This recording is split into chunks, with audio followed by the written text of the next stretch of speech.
Greetings to our international audience of nurses who care as we do at the Daisy Foundation about compassionate leadership. I'm Bonnie Barnes, one of the co-founders and chief executive officer of the Daisy Foundation, and I am thrilled to be with all of you to present an incredibly important topic that has so much to address. Today, we're going to focus on just one aspect that is relevant to Daisy's commitment to compassionate leadership. And judging by the number of you who have signed into this webinar, I think it's relevant to you as well.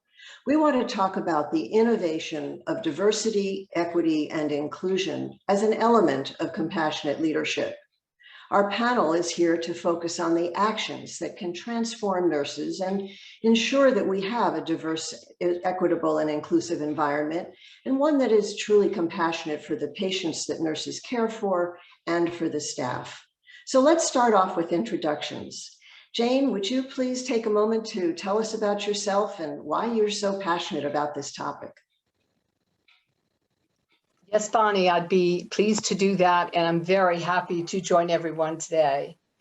As an executive search consultant for Kirby Bates Associates since 2007, I partner with hospitals and regional healthcare systems across the country to build high-performance leadership teams. Prior to my current role, I served as a chief operating officer and a chief nursing officer for hospitals in Boston and in Michigan. My interest in DEI, diversity, equity, and inclusion, began early in my career as a clinical nurse in inner city health centers in Providence and Boston. Later, I served as a vice president of a hospital association and worked on policies and protocols that related to access to care. My current interest, however, was sparked by an invitation that I received in 2018 to speak to the New York University Leadership Institute of Black Nurses. That encounter, as they try to understand how to break the glass ceiling into the C-suite, made me realize that we needed to do more to help advance diverse nursing leaders. And that really has led to my current work and speaking engagements on multiple occasions. And so I'm so very happy to be here today, Bonnie. Wow, that's quite a story. Thank you, Jane. Ina, can you please introduce yourself? And while you're at it, would you kindly set the stage by describing what you mean by compassionate leadership? Absolutely. Thank you so much, Bonnie, for having us today. And I'm so delighted to join you and your audience on this important topic. My name is Ina Williams, and I currently serve as the Senior Vice President and Chief Nursing Officer at Yale Naval Hospital. We are a 1,541 bed, level 1 trauma, third time magnet designated, ANCC nurse residency accredited organization. And our main campus is in New Haven, Connecticut, where we serve across the state of Connecticut. This is both a personal and professional for me as a leader, and one in which I have much of the lived experiences through DEI. And so I'm always grateful for an opportunity to share and to be in dialogue about this topic. When I think about compassionate leadership, I think about the word compassion first as really being an emotional skill. And it is a place where there is consideration for the feelings of others. You really cannot be compassionate without having feelings for others. And it is really an expression of humanity when I think about the word compassion. It really doesn't mean that you're weak. In fact, I think that there is incredible strength in being a compassionate person or a leader or an individual. When I think about the compassionate leader, I think about someone who understands or tries to understand the feeling of others, their experiences, their situations, the challenges, the struggles. Someone who is a good listener, sees beyond the obvious, and really has the ability to dig a little bit deeper from sometimes what appears to be on the surface, because sometimes that's really where the true story lies. It is also about relationship. I can't imagine one being compassionate without being able to develop and have a relationship. May it be a fleeting moment of 30 seconds or maybe a lifelong relationship. It is through the building of this relationship that we can be sensitive to others. And I think that that is where the compassion comes in our ability to make those connections. Wow, who wouldn't want to work for a compassionate leader like you just described? And I know that that's the kind of leadership that you embody. Last but not least, Joy, would you introduce yourself? And then could you please describe what does a workforce that is compassionately led look like through the lens of DEI? Thank you, Bonnie. This is just an amazing discussion that we're going to have, and I can't wait for us to fully get into what we're going to talk about. Well, first of all, I'm Dr. Joy Parchment, and I work with nurses who want to build exemplary outcomes. And in addition to that, I also serve as an adjunct faculty with the University of Central Florida here in Orlando. And when I think about DEI, I think it's important for us to look at what specifically does that mean, because we hear those terms all the time. What is diversity? What is equity? What is inclusion and belonging? And I think it's important as we start our conversation just to say, level set everybody, to say exactly what are we looking at when we talk about those three terms. Well, when I think of the word diversity, I want to push the conversation just a little bit, because we think normally we look at it from a race perspective or a cultural perspective, or even looking at it from the perspective of gender. But I want to look at it from a little bit broader perspective. In addition to those items that I talked about, we should also look at it from the perspective of perceptions and thoughts. How does a compassionate leader surround herself or himself with individuals who have a diversity of thought, a diversity with their ideas and their values, because that is something that is very important if you're going to build that diverse community. And when I think of the word equity, what I think about is the fair treatment. How are things fairly and equitably given? And then the last thing, inclusion, I look at it from a belonging perspective. You can include somebody, but if they don't feel like they belong to a piece, a group, a unit, then I don't see that we're using the words compassionate, because I agree with Ina when she talked about it's caring. It is how looking at the feelings of others and putting all of that together. So you really can't separate compassionate leadership from DEI. It's part of that package. Well said. And when we think about how divided our country has become, your definition of diversity really strikes home, Joy. Thank you for that. Ina, as you listen to Joy's perspective, I bet you have a lot of thoughts about just how an organization goes about achieving a compassionately led workforce that is diverse, equitable, and inclusive. How have you gone about achieving it in your organization? I think these two topics are so aligned in terms of being compassionate and DEI, because I think compassionate is like, I could describe it as almost like a knife that can sort of slice through the diversity, the equity, and inclusion. We use a term in our organization that says diversity is being invited to the dance, inclusion is being asked to dance when you get to the dance. And so, I think Joy said it well, it's really about belonging. And I go back to the term of compassionate leadership. It brings you to an individual relationship, an individual encounter, and an individual understanding.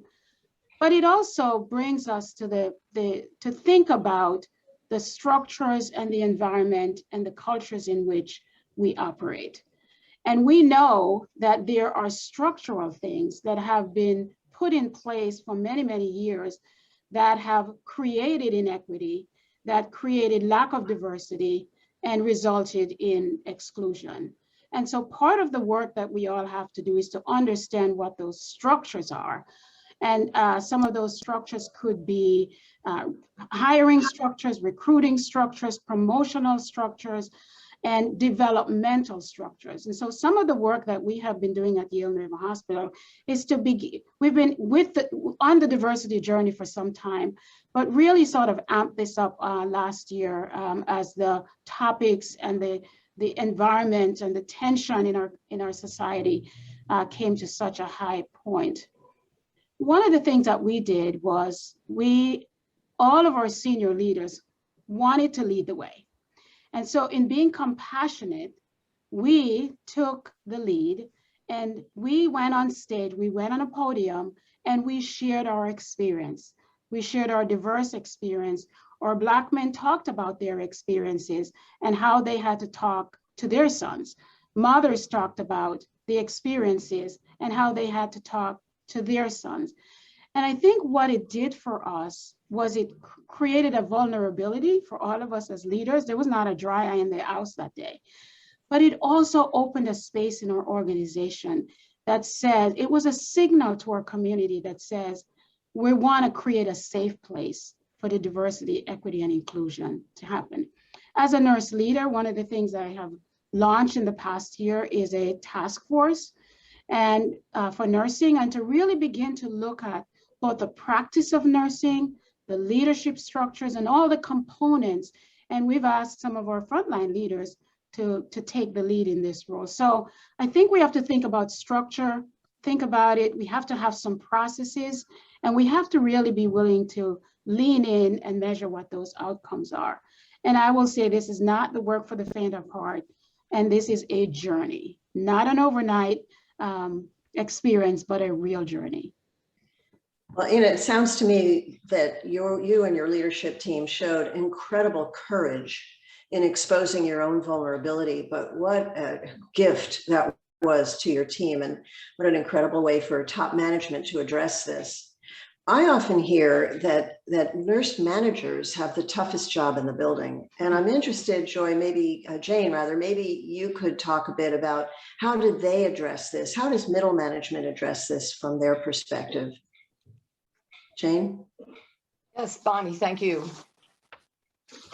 I'd like to actually cover two very pivotal points about the nurse manager role and how it is imperative to our success in achieving diversity, equity, and inclusion.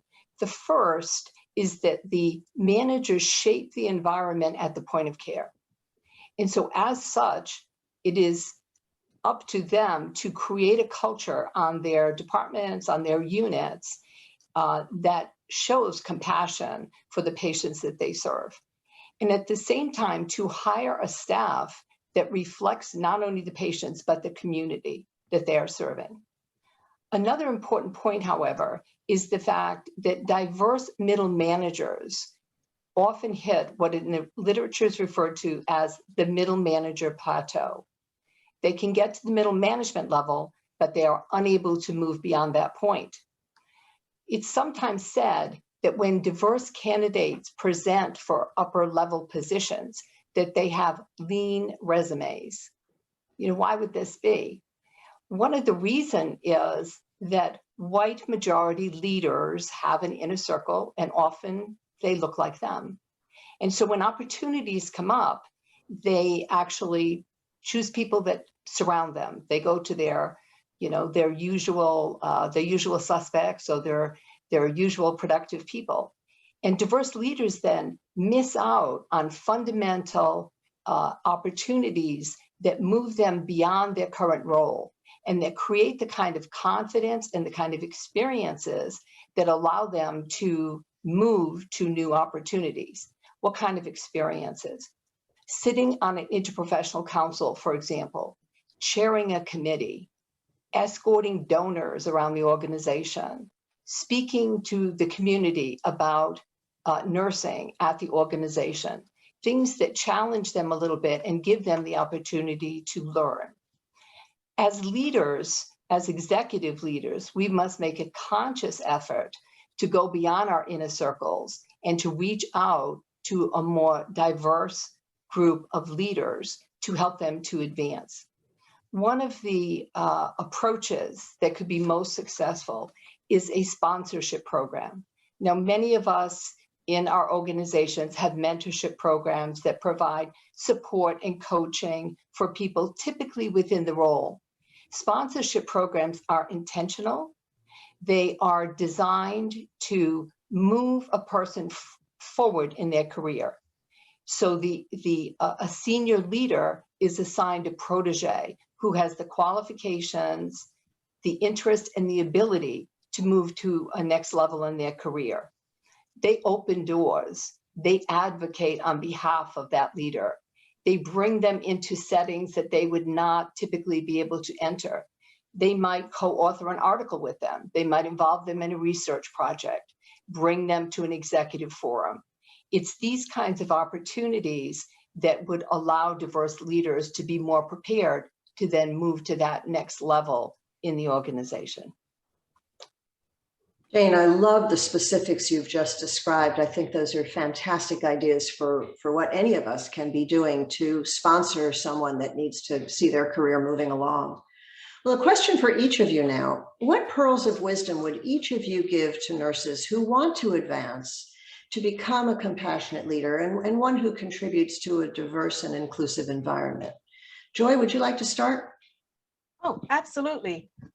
I think one of the things that has definitely benefited me in my journey to being a nurse executive is the fact that I ended up being engaged in my professional organizations very early in my career. And sometimes, I don't know for a fact, but I would say sometimes nurses we don't put ourselves out to say, I'm going to go up and become a member, and then also become a committee member and become a member of a task force and things of that nature. I would say over 12 years ago, I was involved with AONL, and I met this phenomenal leader. Her name is Dr. Linda Burns Bolton. And she at the time was the president of AONE, which is now AONL. And I went up to her after she gave her presentation and I said, what does somebody have to do to get involved? I just don't understand what I need to do. And she said two things to me, actually one thing she said to me, join a committee. I said, but how do you do that? Just look for when something comes out and join a committee. And I took her word for it and I started putting my name out there to be able to get involved with my organization, the American Organization for Nursing Leadership. And what I found was that they were very much wanting to hear from clinical individuals, clinical leaders of all sizes, all shapes, all colors, to be able to understand what was going on. And I have the ultimate privilege of serving on the AONL Diversity, Equity, and Inclusion and Belonging Committee. In fact, I am the co-chair for that committee, looking at it from a national perspective. And so when you look at all of our professional organizations, ANA, the ANCC, when you look at all of the standards that ANCC is developing with Magnet, you will find that they are pushing that agenda related to diversity and pushing that agenda related to equity and inclusion. And I think that would be something that I would say, get involved very, very early in your career. And the other thing that I would say is that sit down and listen to people's stories, people who are different than you, people who share a different perspective. Because if I know your story, I'm not going to be your enemy. I will be your friend. And so I think that's one of the ways that we can continue to bridge that gap, is to sit and listen and to understand people's stories, because I am not going to fear you if I understand your stories. You have touched my heart, Joy. That is fantastic. And again, the specificity of your description of the importance of joining an organization like AONL, or so many others that are serving nursing, serving patient care, and elevating and advancing nurses at every level. So one more, what would you suggest? I would add a couple of things to what Joy talked about. I'm going to start with the most senior leader in the organization. And I think Jane mentioned some of those responsibilities that we have as senior leaders. Those who have the power also need to lead the way. And that means creating the environment, working to create the environment where people can really feel a sense of belonging. And I think it really goes back to the definition of that compassionate leader, the ability to understand and to create an environment where people feel as if they belong, no matter where they come from, no matter what their backgrounds, no matter what their previous experience, no matter what their names are, what cultures they come from. How do we do that? And it does require that leaders lead the way. And I would like to encourage us that sometimes we think it should be a one and done, but really I often think about the DEI journey as HRO journey. There's a process that goes along with it, understanding what the problem is.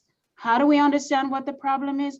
We listen to our teams, we hear what's happening on the ground, and we respond by creating systematic changes. And I think that is part of our role as leaders. So I think if there's leaders, whether you're a senior leader, a mid-level leader, whatever role you serve, you work in a professional, you work in the community, you can lead the way. And I think using those principles of understanding what's going on in the environment and then taking courageous steps to do that, and also giving yourself time. You will make mistakes, you won't get it right. I know a lot of people are afraid to even begin this conversation because it is so uncomfortable. I'm afraid of what I will say. I'm afraid of how to say it. Well, if you say it wrong, apologize, ask for forgiveness. And then for those of you who have to give forgiveness, please give the forgiveness and let it go. And then get on board and join the team to make it happen. So really listening, leaning, make a plan. This really does require intentionality.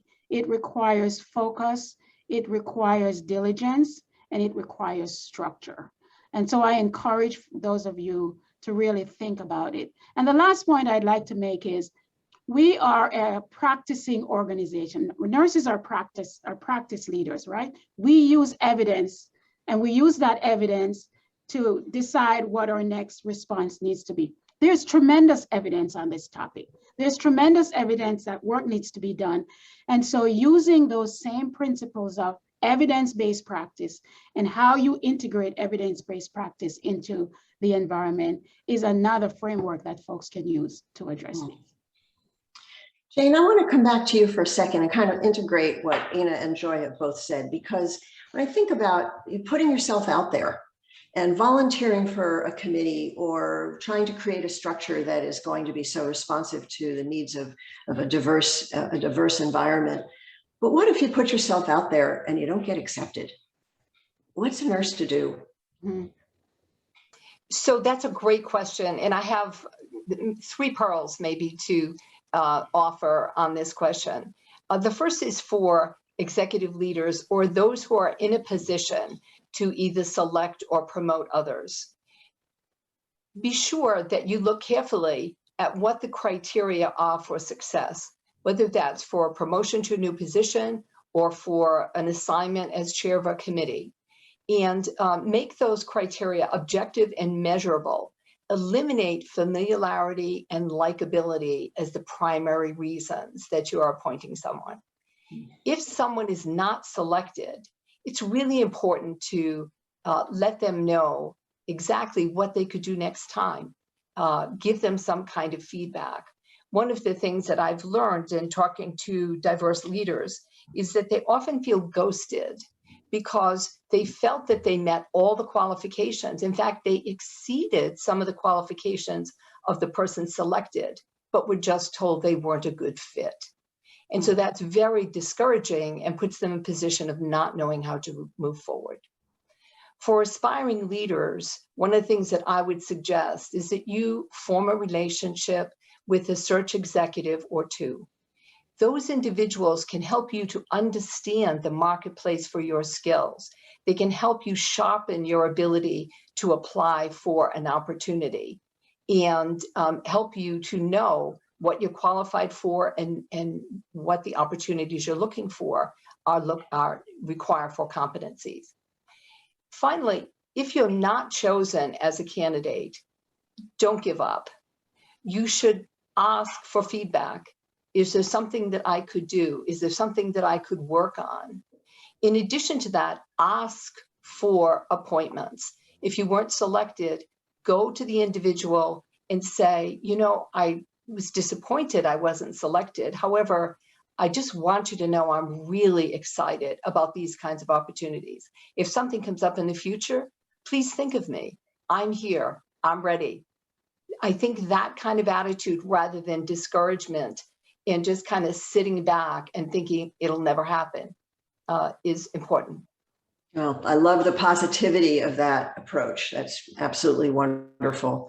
Well, Joy, speaking of positivity, I think that you've got a challenge for our audience, and I bet they'd love to hear it. So my challenge is, we have been talking about DEI issues for over 100 years. My two colleagues on the panel with me, Jane and Ina, did an amazing presentation probably about 2 weeks ago, which listed out the historical issues related to racism. And it goes back, from what I remember, Ina, over 100 years. And so we have been talking about this and talking about this, but I'm not seeing a whole lot of resolutions. And I think it's time, it is high time that we collectively, nurses, nurse leaders, we collectively say enough. Enough is enough. We can do better, and we should do better, because we're worth it. All of us are human beings, and we are worth it. And so how are we going to stop this cycle? There's got to be one thing that you could do. And if there is that one thing, then what are you going to do by Tuesday? What are you going to do by Tuesday? So my challenge to you is, identify that one thing by Tuesday and let us know what you selected. We're going to be your accountability team here. You can email your one thing to daisywebinar@kirbybates.com. It's daisywebinar@kirbybates.com, because it's high time we as nurses took the bull by the horn and says no more. We need to say no more, because we are worth it. We're humans, and we deserve better. Wow. Bravo. Joy, that was magnificent. Right. We're all in there. And I think we all have 1 week to determine what's the one thing we can do and will do, accountable to this fantastic panel, that we're going to do in the next week to make a difference in DEI. And you're going to email your one thing or any questions you may have to our panelists at daisywebinar@kirbybates.com. So I want to say a profound thank you to our fantastic panel, Joy Parchment, Ina Williams, and Jane Fitzsimmons. You have been absolutely enlightening for all of us, and I'm so grateful for your time and your insight. Thank you to our audience and to our partners at Kirby Bates Associates for sponsoring this wonderful webinar with us. And we have another one on the books together at Kirby Bates. So please keep your eye out on Kirby Bates' LinkedIn page or our social media at Daisy Foundation to register for our next event. The topic is called Future Smart Skills for Tomorrow's Compassionate Leaders, and it will be presented on Tuesday, November 30th. So I hope we're going to be hearing from many, many of you about your one thing that you're emailing to us, and we look forward to seeing you in November. We wish you a very healthy and maybe even peaceful and restful few months. Thank you so much for being with us. So long.